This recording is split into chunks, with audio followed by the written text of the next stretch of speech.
بسم اللہ الرحمن الرحیم۔ طاقت کیا ہے؟ طاقت یہ نہیں ہے کہ جس کو چاہو کچل دو اور جس کو چاہو چھوڑ دو یا جس کو چاہو بچا لو۔ ہم دیکھتے ہیں کہ بعض نہایت طاقتور افراد دنیا میں ان کو اسیسینیٹ کر دیا جاتا ہے، قتل کر دیا جاتا ہے۔ اور تو اور امریکہ کے 2 پریزیڈنٹس ابراہم لنکن اور جان ایف کینیڈی کو اسیسینیٹ کر دیا گیا تھا۔ ایک امریکی دانشور ایلون ٹافلر طاقت کی 3 قسموں کا ذکر کرتے ہیں: مسل، منی اور مائنڈ۔ یہاں مسل سے مراد فزیکل سٹرینگتھ یا مسکولر سٹرینگتھ محض نہیں ہے۔ مسل سے مراد guns, weapons, thermonuclear weapons, nuclear weapons, یہ سب مسل کی کیٹیگری میں آ جاتے ہیں۔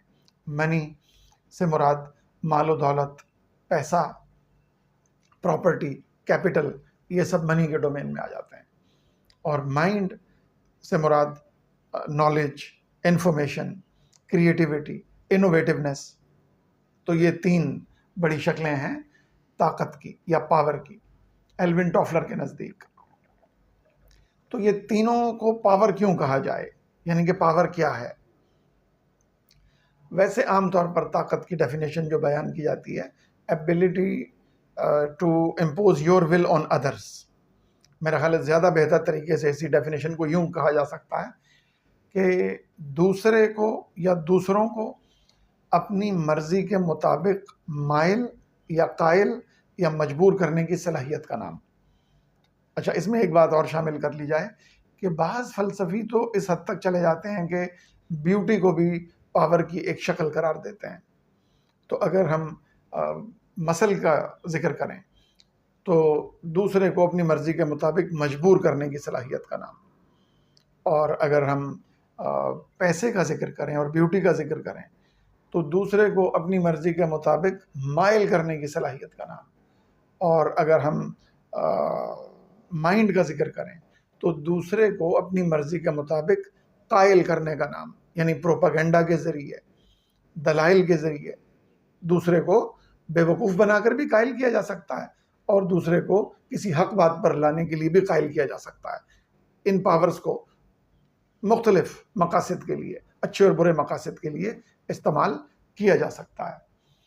تو کسی بھی ملک میں مثال کے طور پہ ریاست کے لیے ضروری ہوتا ہے کہ طاقت کو استعمال کرے، اور طاقت کو خیر کھل کر استعمال کرنے کی ضرورت اکثر اوقات نہیں ہوتی۔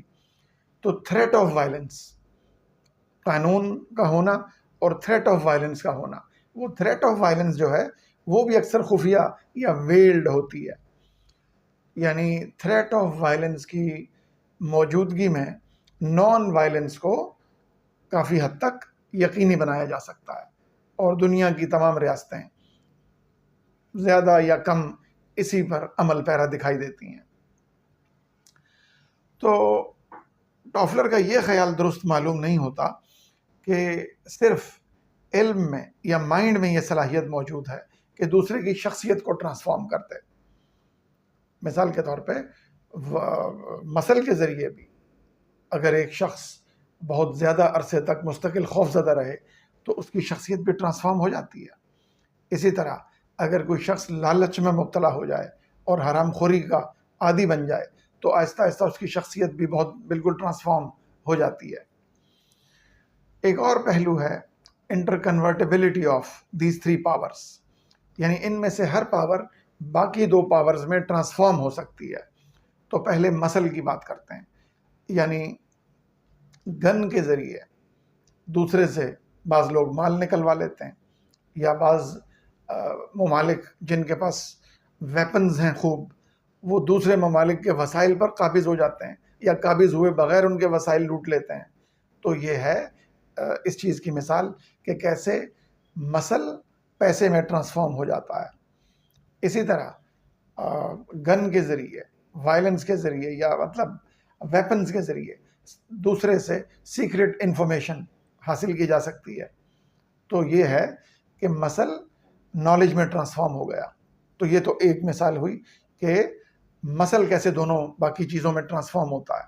دوسری مثال کہ پیسہ کیسے مسل یا مائنڈ میں ٹرانسفارم ہو سکتا ہے۔ تو پیسے کے ذریعے انفارمیشن خریدی جا سکتی ہے، تو پیسہ نالج میں ٹرانسفارم ہو گیا۔ اور پیسے کے ذریعے ویپنز خریدے جا سکتے ہیں، تو پیسہ مسل میں ٹرانسفارم ہو گیا۔ تو اب آتے ہیں مائنڈ کی طرف۔ تو مائنڈ کے ذریعے، نالج کے ذریعے ویپنز انوینٹ کیے جا سکتے ہیں اور کیے جاتے ہیں، یعنی مائنڈ مسل میں ٹرانسفارم ہو گیا، اور مائنڈ کے ذریعے، نالج کے ذریعے پیسہ بنایا جاتا ہے۔ مثال کے طور پہ ایک سرجن ہے یا ایک لائر ہے، ان کے پاس جو علم ہے، اس علم کے ذریعے ہی یہ پیسہ حاصل کرتے ہیں۔ تو اس صورت میں نالج پیسے میں ٹرانسفارم ہو گیا۔ تو یہ تینوں پاورز، مسل، منی اور مائنڈ، یہ انٹر کنورٹیبل ہیں۔ ایک اور اینگل سے دیکھا جا سکتا ہے ان تین پاورز کو، یعنی ان تینوں میں سے کسی بھی پاور کو یوز کر کے دشمن کو اپنا حلیف بنانے کا امکان موجود رہتا ہے۔ یعنی مسل کے ذریعے، تھریٹ آف وائلنس کے ذریعے دشمن کو حلیف بنایا جا سکتا ہے یا سپورٹر بنایا جا سکتا ہے۔ پیسے کے ذریعے، یعنی پیسے کا لالچ دے کر مثال کے طور پر دشمن کو اپنا حلیف بنایا جا سکتا ہے۔ یعنی جب تک آپ دوسرے کو پیسہ آفر کرتے رہیں، تو اگر وہ پیسے سے حلیف بنائے تو وہ تب تک ہی حلیف یا سپورٹر بنا رہے گا جب تک اسے پیسہ مل رہا ہے۔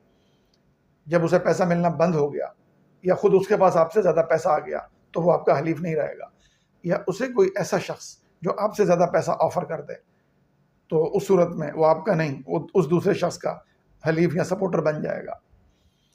اور اسی طرح مائنڈ کے ذریعے بھی کسی کو اپنا حلیف یا سپورٹر بنایا جا سکتا ہے، دشمن کو سپورٹر میں بدلا جا سکتا ہے پروپیگنڈا کے ذریعے، یا اس کے مائنڈ کو، اس کی شخصیت کو ٹرانسفارم کرنے کے ذریعے۔ اور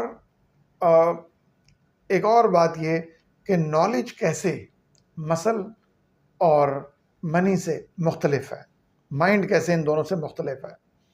تو مثال کے طور پہ اگر کسی شخص کے پاس ایک گن ہے تو ایک شخص ہی ایک گن کو ایک وقت میں استعمال کر سکتا ہے، 2 یا 3 یا 10 لوگ ایک گن کو ایک وقت میں استعمال نہیں کر سکتے۔ اسی طرح اگر کسی کے پاس 1000 کا نوٹ ہے تو 1000 کے نوٹ کو ایک وقت میں ایک ہی شخص استعمال کر سکتا ہے۔ یہ نہیں ہو سکتا کہ 1000 کے نوٹ کو ایک وقت میں 3 یا 10 یا 50 لوگ استعمال کر لیں۔ لیکن نالج کا معاملہ ڈیفرنٹ ہے۔ تو جیسے سرجری کا نالج ہے، یا وکالت کا نالج ہے، یا انجینئرنگ کا نالج ہے، یا کوئی اور قسم کا نالج ہے، تو وہ ایک ہی وقت میں کئی لوگ اسے استعمال کر سکتے ہیں۔ تو اس لحاظ سے نالج کی یہ ایک برتری ہے ان پر کہ ایک وقت میں اسے کئی لوگ استعمال کر سکتے ہیں۔ تو کلاس سسٹم کی عام طور پہ جب بات کی جاتی ہے تو وہ مسل، منی اور مائنڈ میں سے پیسے کو سامنے رکھ کر کلاس سسٹم کی بات کی جاتی ہے، جو کہتے ہیں کہ upper class, lower class, middle class. تو ٹافلر 2 اور طریقوں سے بھی کلاسز کو دیکھتا ہے، یعنی آرمڈ اور ان آرمڈ 2 جو گروپس ہیں، تو ان کو وہ 2 کلاسز کی نظر سے دیکھتا ہے۔ اسی طرح ایجوکیٹڈ اور ان ایجوکیٹڈ، یا ایجوکیٹڈ اینڈ اگنورنٹ، تو ان کو وہ 2 کلاسز کی شکل میں دیکھتا ہے۔ ان تینوں پاورز کے منفی استعمال کی اگر ہم مثال کو دیکھنا چاہیں تو اس کی کئی مثالیں ہو سکتی ہیں۔ ایک بڑی مثال جو ہے وہ قدیم مصر ہے، جس پر فرعون کی حکمرانی تھی۔ تو فرعون مسل کی پاور کا حامل تھا، اس کے پاس جو پاور تھی اسے ہم مسل کہہ سکتے ہیں۔ اور اسی کے دور میں جو ایک نہایت مالدار شخص تھا، قارون، اس کے پاس جو پاور تھی وہ منی کی کیٹیگری میں آ جاتی ہے۔ اور فرعون کا ایک وزیر یا ایک منسٹر جو بہت اہم منسٹر تھا، وہ تھا حامان، جو اس کا منسٹر تھا، اس کا مشیر تھا، اور جو ہمیں پتہ چلتا ہے کہ سول انجینئر تھا، غالباً یقیناً سول انجینئر تھا۔ تو وہ مائنڈ کی علامت ہے، حامان۔ تو یہ تینوں نے پاور کو منفی طور پر استعمال کیا، اور یہ تینوں کا شمار متکبر اور گھمنڈی لوگوں میں ہوتا ہے۔ اب اگر اسلامی نقطہ نظر سے ہم ان تینوں پاورز کو دیکھیں تو مائنڈ کو ہم دیکھتے ہیں علم و حکمت کے حوالے سے، اور علم و حکمت کا ایک بڑا مقصد ہے حق اور باطل میں تمیز کرنا، حق اور باطل کے فرق کو پہچاننا۔ تو یہ تو ہو گئی مائنڈ کی اسلامی تشریح یعنی علم اور حکمت کے حوالے سے. اور اگر مسل کے حوالے سے دیکھیں تو مسل کا جو کام ہے، یعنی ہم اس کو یوں دیکھ سکتے ہیں کہ مظلوم کا ساتھ دینا اور ظالم کی مخالفت کرنا اور ظلم کو مٹانا یا مٹانے کی کوشش کرنا. تو تیسری کیٹیگری منی، مال و دولت. تو مال و دولت کا مقصد، ایک بڑا مقصد ہے جنروسٹی یا فیاضی. اور پھر ہم نے جو بیوٹی کا ذکر کیا تھا، حسن کا، تو اگر حسن ہے تو پارسائی ہونی چاہیے.